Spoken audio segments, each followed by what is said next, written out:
Assalamualaikum warahmatullahi wabarakatuh. Saya Rofiqatun Ayu Adiningsih dengan NIM 20200-157 dari kelas PAI 3B Universitas Sains Al-Quran di Wonosobo.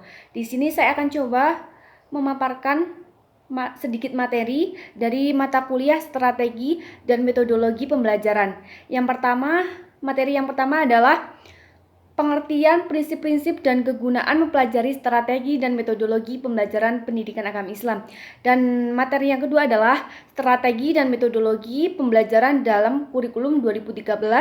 Dan materi yang terakhir adalah konsekuensi era 4.0 dalam pembelajaran pendidikan agama Islam.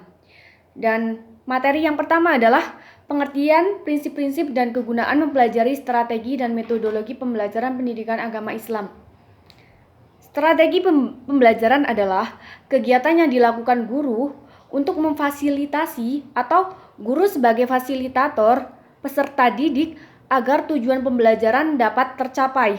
Dan metodologi adalah ilmu yang mempelajari cara yang paling tepat atau efektif dan cepat atau efisien untuk mencapai tujuan pembelajaran pendidikan agama Islam. Dari pengertian tersebut, maka dijumpai dalam buku metodologi pengajaran lebih banyak membahas bermacam-macam metode, seperti metode ceramah, tanya jawab, diskusi, demonstrasi, dan lain-lain. Adapun pembelajaran pendidikan agama Islam adalah suatu proses yang bertujuan untuk membantu peserta didik dalam belajar agama Islam. Pembelajaran ini akan lebih membantu dan memaksimalkan kecerdasan peserta didik yang dimiliki, menikmati kehidupan serta kemampuan untuk berinteraksi secara fisik dan sosial terhadap lingkungan. Adapun prinsip-prinsip strategi ada 5, yaitu prinsip kesiapan, prinsip motivasi, prinsip perhatian, prinsip persepsi, dan prinsip retensi. Selanjutnya ada kegunaan strategi dan metodologi pembelajaran pendidikan Islam adalah sebagai berikut. Yang pertama, yaitu menolong siswa dalam mengembangkan ilmu pengetahuan, pengalaman, keterampilan, terutama berpikir ilmiah dan sikap dalam satu kesatuan. Yang kedua, yaitu membiasakan pelajar berpikir sehat, rajin, sabar, teliti dalam menuntut ilmu. Dan yang terakhir adalah memudahkan pencapaian tujuan pembelajaran secara efektif dan efisien. Selanjutnya yaitu materi kedua, yaitu model dan metode pembelajaran pada kurikulum 2013. Model pembelajaran adalah contoh pola atau struktur pembelajaran siswa yang didesain, diterapkan, dievaluasi secara sistematis oleh guru dalam rangka mencapai tujuan pembelajaran.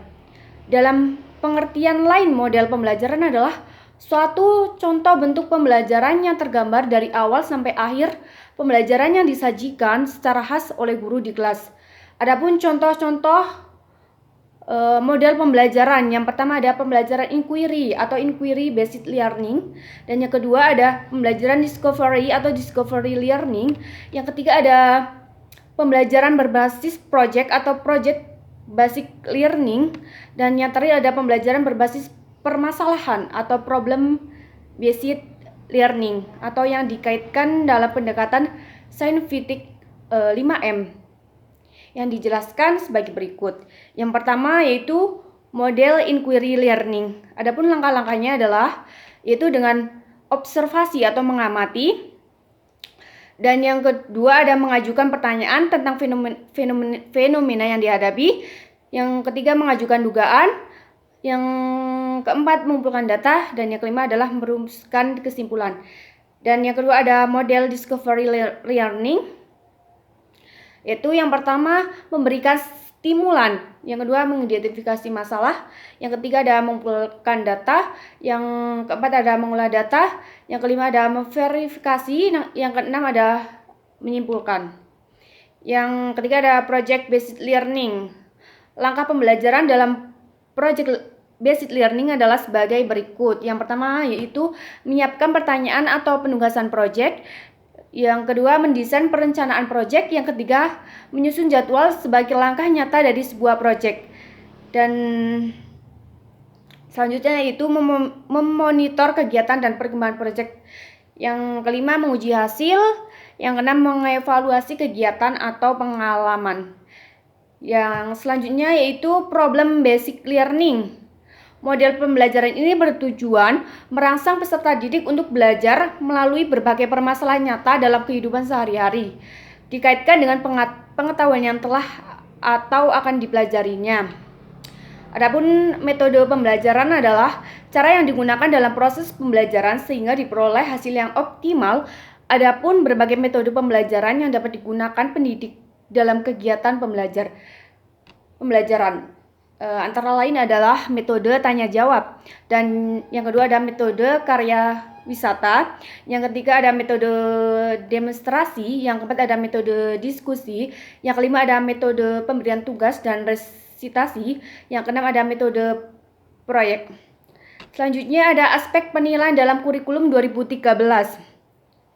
Yang pertama, prinsip utama pengembangan kurikulum 2013 adalah didasarkan model kurikulum berbasis kompetensi dengan standar kompetensi lulusan yang ditetapkan untuk satu satuan pendidikan, jenjang pendidikan, dan program pendidikan. Selain memiliki prinsip utama, kurikulum 2013 memiliki 3 aspek penilaian, yaitu aspek pengetahuan, aspek keterampilan, dan aspek sikap dan perilaku. Yang pertama yaitu aspek pengetahuan, yang kedua aspek keterampilan, yang ketiga aspek penilaian sikap dan perilaku. Di dalam kurikulum 2013, terutama di dalam materi pembelajaran, terdapat materi yang disampaikan dan materi yang ditambahkan. Materi yang disampaikan melihat ada di materi bahasa Indonesia, IPS, PKN, dan sebagainya. Sedangkan materi yang ditambahkan adalah materi matematika. Materi pelajaran tersebut, terutama matematika, disesuaikan dengan materi pembelajaran standar internasional. Sebagai pemerintah berharap dapat menyeimbangkan pendidikan di dalam negeri dengan pendidikan di luar negeri.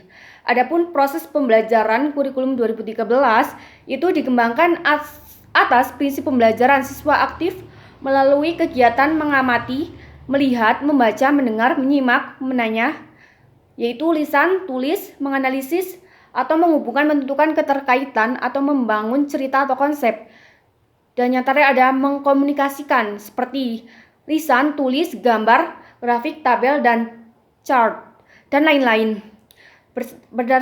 Berdasarkan penjelasan di atas, maka konsep pembelajaran kurikulum 2013 dapat disimpulkan sebagai proses pengembangan peserta didik menjadi pribadi dan warga negara yang beriman, produktif, kreatif, inovatif, dan efektif, serta mampu berkontribusi pada kehidupan masyarakat, berbangsa, bernegara, dan beradaban dunia sebagai hasil dari sinergi antara pendidikan yang berlangsung di sekolah, keluarga, dan masyarakat.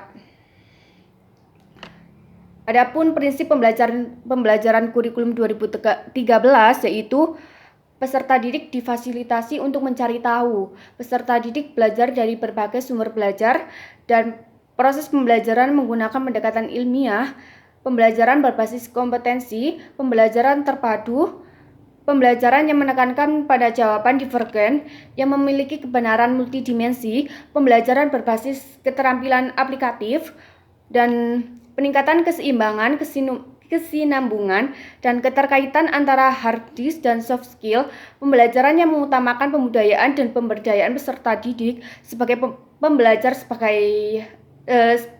sepanjang hayat. Dan yang ke-10 yaitu pembelajaran yang menerapkan nilai-nilai dengan memberi keteladanan, membangun kemauan, dan mengembangkan kreativitas pada peserta didik dalam proses pembelajaran. Yang selanjutnya ada pembelajaran yang berlangsung di rumah, di sekolah, dan di masyarakat, dan pemanfaatan teknologi informasi dan komunikasi untuk meningkatkan efisiensi dan efektivitas pembelajaran. Dan yang terakhir yaitu pengakuan atas perbedaan individual dan latar belakang budaya peserta didik dan suasana belajar menyenangkan dan menantang. Dan materi terakhir yaitu era revolusi industri 4.0 dan konsekuensinya. Istilah revolusi Revolusi industri diperkenalkan oleh Friend English dan Louis Auguste Blanqui di pertengahan abad ke-19. Pada fase 1.0, penemuan mesin yang menitik beratkan pada mekanisasi produksi, yaitu pada fase 2.0, pada etape produksi massal yang terintegrasi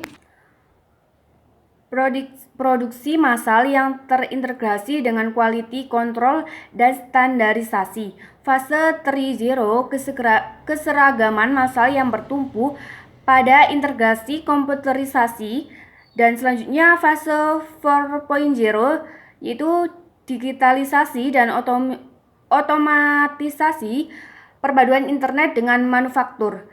Era revolusi industri 4.0 disebut juga era siber atau era tanpa sekat dan batasan ruang dan waktu. Merangsang sekaligus menemukan kemajuan sains, teknologi yang menghasilkan penciptaan mesin pintar, robot otonom, bahkan artificial intelligence atau AI.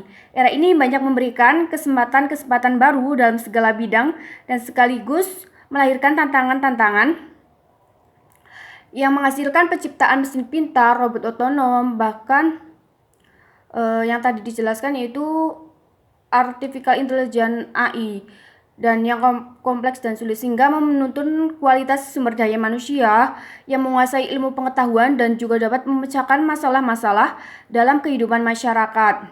Generasi di era milenial merupakan generasi internet yang berinteraksi lebih dinamis, memiliki ruang lingkup terhubung tanpa batas. Dan tentu saja pengaruh era disrupsi tidak hanya kepada proses belajar mengajar di kelas saja, namun kepada seluruh sistem pendidikan lewat penggunaan sistem informasi manajemen di sekolah seperti pusat pelayanan pendidikan berbasis digital di sekolah atau One Stop Digital Education Management System yang digunakan untuk seluruh kegiatan dari mulai kurikulum, guru, pembelajaran, laporan keuangan, penilaian, sampai dengan pengelolaan bahan ajar dan sarana prasarana, dan sekaligus sebagai dashboard informasi ke publik tentang program dan visi misi madrasah yang diunggulkan. Adapun aspek yang biasanya paling dipertimbangkan dalam pendidikan antara lain penyandaran, pencerahan, pemberdayaan, dan perubahan perilaku. Dapat ditarik kesimpulan bahwa pendidikan seharusnya lebih banyak pada proses pengolahan sikap, akhlak, dan keberhasilan pendidikan bukan lagi pada orientasi kognitif dengan ukuran angka A, namun pada proses bagaimana peserta didik mempunyai akhlak yang mulia, empati, kejujuran, keberanian, dan berkepribadian yang baik, yang ditunjang dengan penguasaan kognitif dan psikomotorik yang baik. Sekian materi dari saya, kurang lebihnya mohon maaf. Semoga bermanfaat. Wassalamualaikum warahmatullahi wabarakatuh.